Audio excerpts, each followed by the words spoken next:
everyone and welcome back to the channel. I hope you are all well. Back today with another main video on the channel. So of course all the international friendlies are done now. The real stuff starts next week when the Euros kick off. So what I've done is I've gone through every Premier League team, now the squads have been finalised, and picked one player from each Premier League club who maybe were unlucky to miss out, or in any other season they probably would have been included. So we'll go through all 20 Premier League teams as usual. Let me know in the comments if you agree, but without further ado, let's get into it. Arsenal, Ben White. Yeah, I mean, I don't know the situation surrounding Ben White. Does he want to get called up? Does he not? Does he not want to play second fiddle? Does he just want to play for Arsenal? Who knows? But Gareth Southgate should have moved heaven on earth to get Ben White to appear in this squad. England light on centre half. He's had a terrific season for Arsenal. I do think if there was Dunk, Gearhey and White debate, I know White definitely probably would have been the top of them list. So yeah, he probably could have played if he'd have decided to go, but he didn't in the end. Maybe it's his own fault, but definitely really should be one who should have been going to this Euros.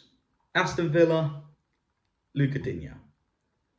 Yeah, Luca Digne's actually had a pretty good season. It looked like at times Villa wanted to get rid of him. Alex Moreno came in as well, but this season he's been a mainstay in that Villa defence. Very good at set pieces. Probably, is it Teo Hernandez and Ferland Mendy are ahead of him? But yes, Ferland Mendy is a better player. He's just won Champions League. But he has missed half the season through injury, so I think he only played 22, 23 La Liga games. Digne's been more consistent. Let's say good at set pieces. Could have came in if Hernandez was, injured or, wasn't going to play. So very surprised that Digne wasn't called up. Can kind of see why, but terrific season for Aston Villa. Probably unlucky not to be called up. Maybe in another season if they were solid in the Champions League, if they had won the season in that, he probably would have been involved. Brentford, Mads Roerslev. Yeah, I think he's had a decent season for Brentford after their injury crisis at fullback. Obviously, Aaron Hickey's missed a fair few of the season. Rico Henry as well got ruled out early on. Yeah, 34 games, could have been a decent option for the Denmark squad, but wasn't picked. Maybe because Brentford really did struggle. If it had been last season, when Brentford United, if it had been probably part of that Brentford team, then the Danish manager might have considered it. But no Roerslev in the Denmark squad. I probably think he might have been unlucky in that. Brighton, Jean-Paul Van Hecke. Yeah, I mean, to be fair, he wasn't going to get in this squad anyway with the options that the Netherlands have at centre-half. But a decent season for Brighton. I did have to pick someone. Not many other people stood out. So decent season, can play right back, can play in the centre, so wouldn't have been the worst option, but yeah, just stacked in that position as centre half. Van Dijk, De Ligt, just name two, and then the others as well. So yeah, unlucky for Van Hecke. Maybe in a few years when they retire and he can come through again, but it's not going to be his tournament this year. Bournemouth, Dominic Solanke. Yeah, pretty simple. He was in my squad when I picked the England squad. 19 Premier League goals. Only Cole Palmer has more. I think he was joined with Foden and Watkins as well. Yeah, I mean, I don't know what even Tony brings more. Maybe Southgate prefers him over Solanke, but yeah, it's probably a big injustice for Dominic Solanke that he's not involved in that England squad. And I bet you any money this summer he's probably looking for any other nation that he can represent to maybe get a cap for them, because somehow after 9 Premier League goals he's still not included, even in the provisional squad. Chelsea, Malo Gusto. Yeah, he had a decent season for Chelsea, stepped up when Reece James was injured, so it's pretty surprising that, Didier Deschamps decided to turn away from Gusto. They have called up Jonathan Klaus instead from Marseille, but Gusto did get more assists than him in the season. Klaus did chip him a few more goals. I don't think he would have started, but yeah, just had that option. Had a decent season with Chelsea, so probably surprising for himself already that he didn't really get a chance. Crystal Palace, Michael Elise. Yeah, talking of the French national squad, how Michael Elise isn't going to the Euros this year is criminal. 16 Premier League goal involvements in 19 Premier League games. It's just incredible. Gareth Southgate, as soon as Deschamps said he wasn't going to pick Elise or announce his squad, should have been on the phone persuading him to try and play for England, because what an option that would have been. But yeah, I don't know how he's there's some players that haven't been involved. I think Deschamps has been quite cutthroat. He's obviously got his favourites. Diaby's not been included for Villa as well. But it is criminal that Michael Elise is going to be sitting at home watching the Euros this season rather than being at the tournament. Everton, Jared Branthwaite. Yeah, I'm flying the justice for Branthwaite flag for himself this season. What a breakthrough season he had. Gareth Southgate, England are lacking options as well in the defence, like we mentioned not too long ago with Ben White. He's a left-footed centre-half. He's played with Jordan Pickford this season. England need that, they've not got anyone like that. 14 Premier League clean sheets this season he's been involved in as well. Fourth best defence in the Premier League. He should have been in that squad. I feel very sorry for him. Southgate come out and said he wasn't quite, ready yet. He's not been to them, the experience in that tournament, but he's took Adam Wharton and Kobe Mainoo. So yeah, feel for Branthwaite, really should have been in that England team. Fulham, Bert Leno. Yeah, again, there wasn't many players I could have picked for Fulham, so I've gone for Bert Leno. All the three goalkeepers that they picked probably have had better seasons than him and obviously played at a bit of a higher level. But 10 Premier League clean sheets, maybe in another season, he probably might have got a look in as the third choice goalkeeper, but it's the only one I could probably think of off the top of my head. Ipswich, Leif Davis. Yeah, so I don't think Gareth Southgate calls up Championship players. I don't think he ever has. But Leif Davis had a phenomenal season for Ipswich. If we'd have put these numbers up in the Premier League, he definitely would have been involved in that England squad. We've got no left backs. He's got 21 assists for Ipswich this season as they got promoted. Really should have been even under consideration considering we've got an injured Luke Shaw. Ben Shaw wasn't even picked, so what chance did Leif Davis have, to be fair? Leicester, Kiernan Dewsbury-Hall. Yeah, another Championship player. I do think that Kiernan Dewsbury-Hall, if he'd put these numbers up in the Prem, definitely would have been in the England squad. 12 goals for Leicester, 14 assists. Their player of the year. Just think, like I say, with Leif Davis, don't think Gareth Southgate's going to call up a Championship player. Maybe next season, if continues his form, he could win that England cap eventually. But yeah, unfortunate not to be going. But there wasn't many people I could have picked from the likes of the goalkeeper for Leicester and Vestergaard have already been called up from Denmark.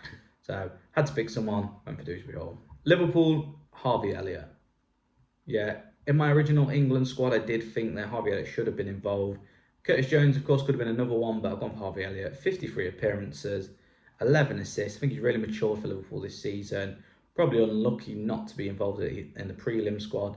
Do think, though, it's not going to be too long before he is going to be integrated into that England squad, but not just in this tournament. Man City, Jack Grealish. I mean, this was going to be a hard one until the news, was it Thursday or Friday, broke that Grealish wasn't going to be involved. Yeah, very surprising as well. He hasn't had the best season by his standards, of course, or probably hasn't hit the heights he has in the last year when he was playing for Villa. But in that, Gareth Southgate, as soon as he joined Man City, picked him regularly, even though he wasn't playing the best and week in, week out. But when he was for Villa, he wasn't picking him at all. Very surprising, but I did think, he hasn't had the best season, but England aren't really blessed in that left-hand side. Even if he's going to start Anthony Gordon, Grealish would come on, change the game maybe, play different for England. Got an assist as well, or, set up, one of his passes led to the goal in the 3-0 win over Bosnia. So, yeah, very surprised Grealish wasn't involved in the squad. Man U, Marcus Rashford. Yeah, exactly similar to Jack Grealish, really. He picked him when he was out of form. Marcus Rashford did Gareth Southgate, but he could come on and change the game. Again, we're not blessed down that left-hand side this tournament. Bit of pace in there. Again, Man U was a pretty hard one as well because a lot of them who would be going to the Euros are going and not missed out. Newcastle, Sandro Tonali. Yeah, again, we've talked about, it's been hard to pick some players because actually this is probably the first Euros you probably go through the teams where everyone who you'd think has gone has not missed out, if that makes sense. But Tonali, yeah, he is banned still, but of course, if he wasn't banned, he definitely would have been in that Italy squad. Only one I could really think of. Forest, Callum Hudson-Odoi. Yeah, I was going to go for Morgan Gibbs-White. Obviously, he did make his feelings clear when the initial squad was announced, with his 10 Premier League assists, joint with KDB, and Watkins and Palmer have got more. But now I've gone for Callum Hudson-Odoi. Been revitalised at Forest, 8 Premier League goals. Again, that left-hand side, he's played for Southgate before. He's won a cap under Gareth Southgate. You did think maybe he might have took a punt on Hudson-Odoi, considering how threadbare that left-hand side was, knowing he wasn't going to call up players who are out of form like Grealish and Rashford. Southampton, Kyle Walker-Peters. Yeah, again, the same problems keep cropping up, especially on that left-hand side. England are really going to struggle at the tournament if, Anthony Gordon's not up to stepping up to the plate now. If he goes for Gordon, he might go for someone else, but normally players who are usually going on that left-hand side out and out. And obviously Luke Shaw, there's rumours that second or third group game he might be back, so England really do need to sort something out if that is not going to be the case. I've gone for Kyle Walker-Peters, 46 appearances as Southampton got promoted back to the Premier League. Can play right back, can play left back, and as we say, as mentioned, that is the problem that England are struggling with at the moment. Spurs, Pedro Porro. I'm actually surprised Pedro Porro wasn't called up to the Spain squad this year. I think, behind Carvajal, probably their best right back. Really mature for Spurs this season. He's kicked on from that, 6 month loan spell before he's made permanent. 7 assists, 3 Premier League goals. Really thought he would have gone. Surprisingly, he didn't. West Ham, Emerson. Yeah, again, there wasn't many for West Ham. James Ward-Prowse hasn't hit the heights as he has done in previous years to be considered for this, but I've gone for Emerson. Played a role in that Euro 2020 victory for Italy. 36 Premier League appearances. Looking at Italy's team, obviously no Doggy because he's injured. You would have thought Emerson would have got the shout, but no. They decided not to, so it's very surprising that Emerson isn't going to be involved. Wolves, Pablo Sarabia.